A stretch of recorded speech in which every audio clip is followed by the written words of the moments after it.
July 21 ചാന്ദ്രദിനം, in English lunar day. അന്നേ ദിവസം ക്യൂസ് മത്സരങ്ങളിലെല്ലാം ചോദിച്ചുകൊണ്ടിരിക്കുന്ന കുറേ ചോദ്യങ്ങളും അതിന്റെ ഉത്തരങ്ങളുമുണ്ട്.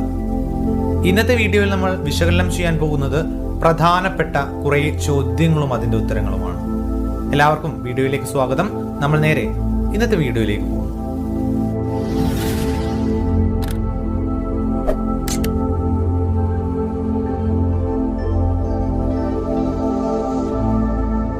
നോക്കുക, ആദ്യത്തെ ചോദ്യം പ്രധാനപ്പെട്ട ഒരു ചോദ്യമാണ്.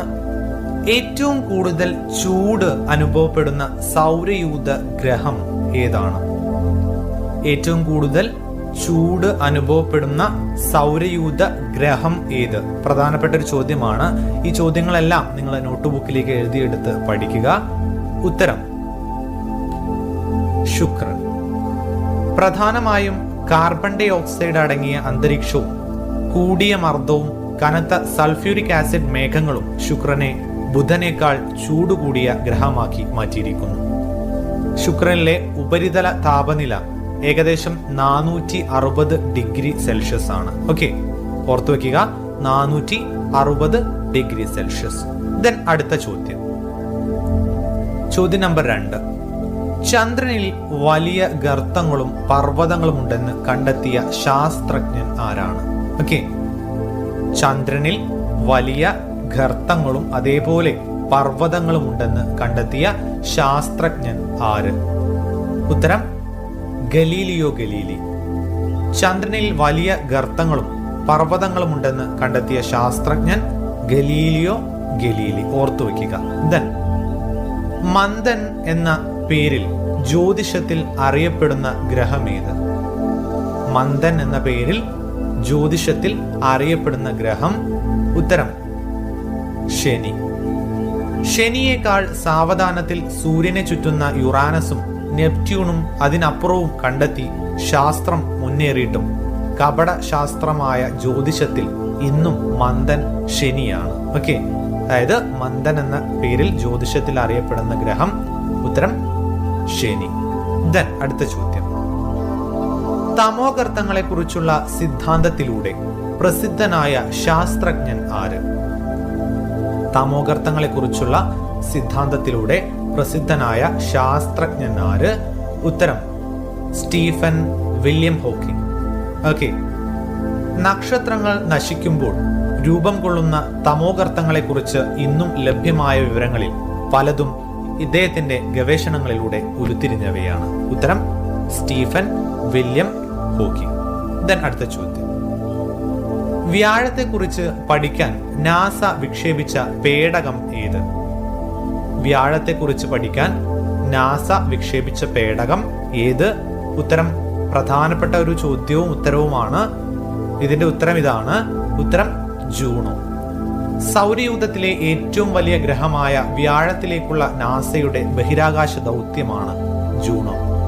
Juno space craft. ദെൻ അടുത്ത ചോദ്യം നമ്പർ 6. അപ്പോളോ വാഹനങ്ങളെ വിക്ഷേപിക്കാൻ ഉപയോഗിച്ച റോക്കറ്റ് ഏത്? അപ്പോളോ വാഹനങ്ങളെ വിക്ഷേപിക്കാൻ ഉപയോഗിച്ച റോക്കറ്റ് ഏത്? ഉത്തരം സാറ്റേൺ 5. ഓക്കെ, ഓർത്തു വയ്ക്കുക, അപ്പോളോ വാഹനങ്ങളെ വിക്ഷേപിക്കാൻ ഉപയോഗിച്ച റോക്കറ്റ് സാറ്റേൺ 5. ദെൻ അടുത്ത ചോദ്യം. ഈ നക്ഷത്രഗണത്തെ തിരിച്ചറിയുക. ഓക്കെ, നമ്മൾ കുറേ നക്ഷത്രഗണങ്ങളെ പഠിച്ചിട്ടുണ്ട്. 7ാമത്തെ ചോദ്യം ഇതാണ്. കൃത്യമായി നിങ്ങൾ ശ്രദ്ധിച്ച് ആ ഒരു ചിത്രം നോക്കുക. ഏതാണ് ആ നക്ഷത്രഗണം? ഉത്തരം വൃശ്ചികം, സ്കോർപിയസ്. ഓക്കെ, വൃശ്ചികം നക്ഷത്രഗണമാണ് ചിത്രത്തിൽ നൽകിയിട്ടുള്ളത്. ഓക്കെ, ദെൻ തേളിന്റെ രൂപമാണ് അതിനുള്ളത്. ഓക്കെ, അതുകൂടി നിങ്ങൾ ഓർത്ത് വെക്കുക. ദെൻ അടുത്ത ചോദ്യം. ഈ വ്യക്തിയെ തിരിച്ചറിയുക. പ്രധാനപ്പെട്ട ഒരാളാണ്. ചിത്രങ്ങൾ നൽകി നിങ്ങൾക്ക് ചോദിക്കുകയാണെങ്കിൽ ഈ ഒരു വ്യക്തിയെ തിരിച്ചറിയുക. ഉത്തരം AS Kiran Kumar. Okay, ISRO chief ആയിരുന്ന കിരൺ കുമാർ ആണ്. അതോടൊപ്പം നിങ്ങൾ ഒരു കാര്യം കൂടി ഓർത്തു വെക്കുക, ഇപ്പത്തെ ISROയുടെ ചെയർമാൻ. ഉത്തരം ഡോക്ടർ K ശിവൻ. ഓക്കെ, ഓർത്തു വെക്കുക, ഡോക്ടർ K ശിവൻ. ദെൻ 9ാമത്തെ ചോദ്യം. പൂർണ്ണ സൂര്യഗ്രഹണ സമയത്ത് സൂര്യബിംബത്തിനു ചുറ്റും ദൃശ്യമാകുന്ന ഈ പ്രകാശിത ഭാഗത്തെ എന്ത് പേരിലാണ് വിളിക്കുന്നത്? പൂർണ്ണ സൂര്യഗ്രഹണ സമയത്ത് സൂര്യബിംബത്തിന് ചുറ്റും ദൃശ്യമാകുന്ന ഈ ഒരു പ്രകാശിതമായ ഭാഗത്തിന്റെ പേര്? ഉത്തരം കൊറോണ. ഓക്കെ, കൊറോണ എന്നുള്ളതാണ് അതിന്റെ പേര്, ഓർത്തു വെക്കുക. ദെൻ ഈ വിക്ഷേപണ വാഹനം ഏതാണ്? ഈ കൊണ്ടുപോകുന്ന വിക്ഷേപണ വാഹനം ഏത്? ഉത്തരം RLV-TD. Okay, reusable launch vehicle. Okay, ഇതൊരു ടെക്നോളജി ഡെമോൺസ്ട്രേഷൻ ആണ്. ദെൻ അടുത്ത ചോദ്യം, പണ്ടുകാലത്ത് സഞ്ചാരികൾ ദിശ കണ്ടെത്തുവാൻ പ്രയോജനപ്പെടുത്തിയിരുന്ന ഒരു നക്ഷത്രക്കൂട്ടത്തിന്റെ പേര് എഴുതുക. പണ്ടുകാലത്ത് സഞ്ചാരികൾ ദിശ കണ്ടെത്തുവാൻ പ്രയോജനപ്പെടുത്തിയിരുന്ന ഒരു നക്ഷത്രക്കൂട്ടത്തിന്റെ പേര് എഴുതുക എന്നുള്ളതാണ് ചോദ്യം. ഉത്തരം 1 സപ്തർഷികൾ. ഓക്കെ, ദെൻ തെക്കൻ കുരിശ്. ഇതൊക്കെ നമ്മൾ പഠിച്ച കാര്യങ്ങളാണ്. അല്ലെങ്കിൽ ഓറിയോൺ, ഏതെങ്കിലും ഒന്ന് നിങ്ങൾ എന്ത് ചെയ്താൽ മതി, കണ്ടെത്തി എഴുതിയാൽ മതി. സപ്തർഷികൾ, തെക്കൻ കുരിശ്, ഓറിയോൺ. ഓക്കെ, ദെൻ അടുത്ത ചോദ്യം, ചന്ദ്രനിൽ കാലുകുത്തിയ ഏക ശാസ്ത്രജ്ഞൻ ആര്? ചന്ദ്രനിൽ കാലുകുത്തിയ ഏക ശാസ്ത്രജ്ഞൻ? ഉത്തരം doctor Harrison Jack Smith.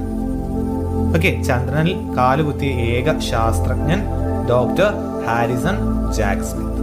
Then ശ്രീഹരിക്കോട്ടയിലെ സതീഷ് ധവാൻ സ്പേസ് സെന്ററിന്റെ പുതിയ ഡയറക്ടറായി ചുമതലയേറ്റ മലയാളി ആരാണ്? ഉത്തരം പി കുഞ്ഞികൃഷ്ണൻ. ദെൻ അടുത്ത ചോദ്യം, ഈ ബഹിരാകാശ ദുരന്തം എന്താണ്? ഈ ബഹിരാകാശ ദുരന്തം എന്ത്? ഉത്തരം കൊളംബിയ ദുരന്തം. ഓക്കെ, 2003 ഫെബ്രുവരി 1 കൊളംബിയ ദുരന്തം ഉണ്ടായത്. നമുക്കറിയാം, ഈ ഒരു ചിത്രത്തിൽ കൽപ്പന ചൗള, അല്ലെ, കൽപ്പന ചൗള അന്തരിച്ചത് ആ ഒരു അപകടത്തിലാണ്. ദെൻ അടുത്ത ചോദ്യം, Vikram Sarabhai space centre. Okay, ഈ സെന്റർ എവിടെയാണ് സ്ഥിതി ചെയ്യുന്നത്? VSSC എന്നറിയപ്പെടുന്ന വിക്രം സാരാഭായ് സ്പേസ് സെന്റർ എവിടെയാണ് സ്ഥിതി ചെയ്യുന്നത്? ഉത്തരം തിരുവനന്തപുരം. ഓക്കെ, തിരുവനന്തപുരത്താണ് ആ ഒരു കേന്ദ്രം സ്ഥിതി ചെയ്യുന്നത്. ദെൻ ഈ ഉപകരണത്തിന്റെ പേര് എന്താണ്? ഈ ഒരു ഉപകരണത്തിന്റെ പേര് എന്ത്? ഉത്തരം Hubble space telescope. Okay, Hubble space telescope. Then അടുത്ത ചോദ്യം, ഇന്ത്യൻ ബഹിരാകാശ ഗവേഷണത്തിന്റെ പിതാവ് എന്നറിയപ്പെടുന്ന വ്യക്തിയാണിത്. ഈ ഒരു വ്യക്തിയുടെ ചിത്രം നിങ്ങൾ ശ്രദ്ധിച്ചു കാണുക. ഇദ്ദേഹത്തിന്റെ പേര് എന്ത് എന്നാണ് ചോദ്യം. ഉത്തരം വിക്രം സാരാഭായ്. ഇതിനടുത്ത ചോദ്യം, ഇന്ത്യയുടെ ചൊവ്വ പര്യവേഷണ ദൗത്യത്തിന്റെ ഔദ്യോഗിക നാമം എന്ത്? ഓക്കെ, ഇന്ത്യയുടെ ചൊവ്വ പര്യവേഷണ ദൗത്യത്തിന്റെ ഔദ്യോഗിക നാമം? ഉത്തരം മാസ് ഓർബിറ്റൽ മിഷൻ.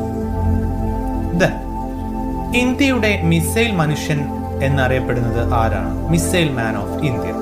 ആരാണ് മിസൈൽ മാൻ ഓഫ് ഇന്ത്യ? ഉത്തരം doctor APJ Abdul Kalam. Then അടുത്ത ചോദ്യം, അനേകായിരം ഡോളർ വില മതിക്കുന്ന ഒരു ശിലയാണിത്. ചിത്രത്തിൽ കാണാൻ സാധിക്കുന്നുണ്ട്. ഇത് ഏതു തരം ശിലയാണ്? ഉത്തരം ഉൽക്കാശില, മെറ്ററൈറ്റ്. ഓക്കെ, മെറ്ററൈറ്റിന്റെ ഒരു ഭാഗമാണ് ഇത്.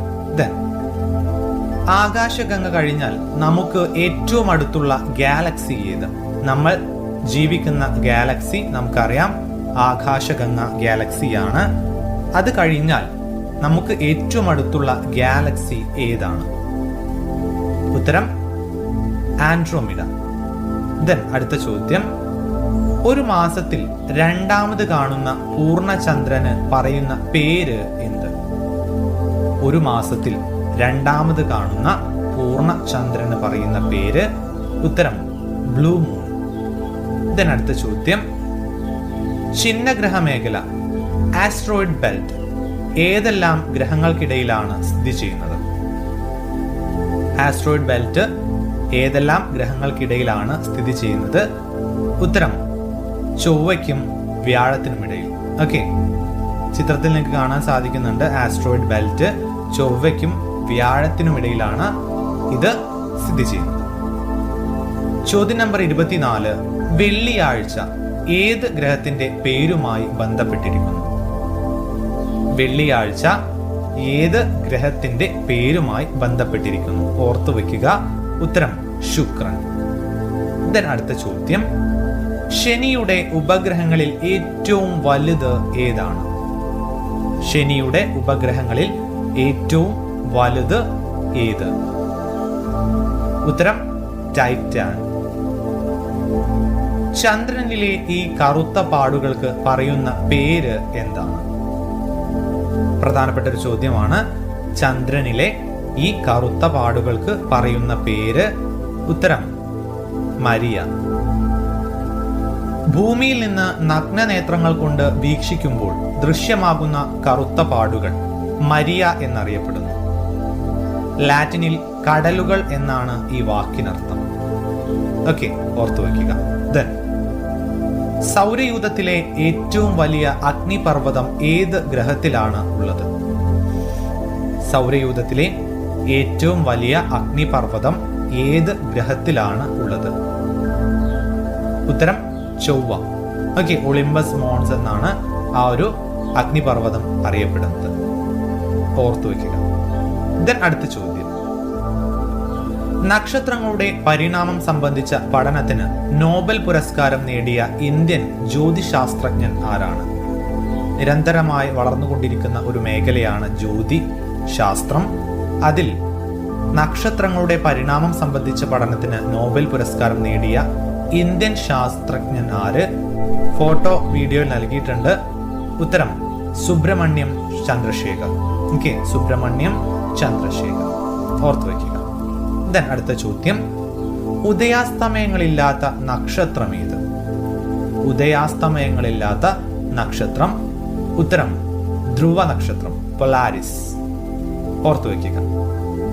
അടുത്ത ചോദ്യം, ഈ ഉപകരണത്തിന്റെ പേര് എന്ത്? പ്രധാനപ്പെട്ട ഒരു ചോദ്യമാണ്. ഈ ഒരു ഉപകരണത്തിന്റെ പേര്? ഉത്തരം Mars rover. Okay, Mars rover. ഇത് നാസയുടെ ക്യൂരിയോസിറ്റിയുമായി ബന്ധപ്പെട്ടിരിക്കുന്നു. ഓക്കെ, ഈ ഉപകരണത്തിന്റെ പേര് മാർസ് റോവർ.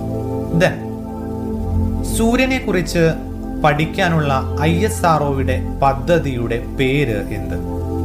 സൂര്യനെ കുറിച്ച് പഠിക്കാനുള്ള ISRO, ഇന്ത്യൻ സ്പേസ് റിസർച്ച് ഓർഗനൈസേഷന്റെ പദ്ധതിയുടെ പേര് എന്ത്? ഉത്തരം ആദിത്യ. ഓക്കെ, ആദിത്യ 1 എന്നാണ് ഈ ഒരു പദ്ധതി അറിയപ്പെടുന്നത്.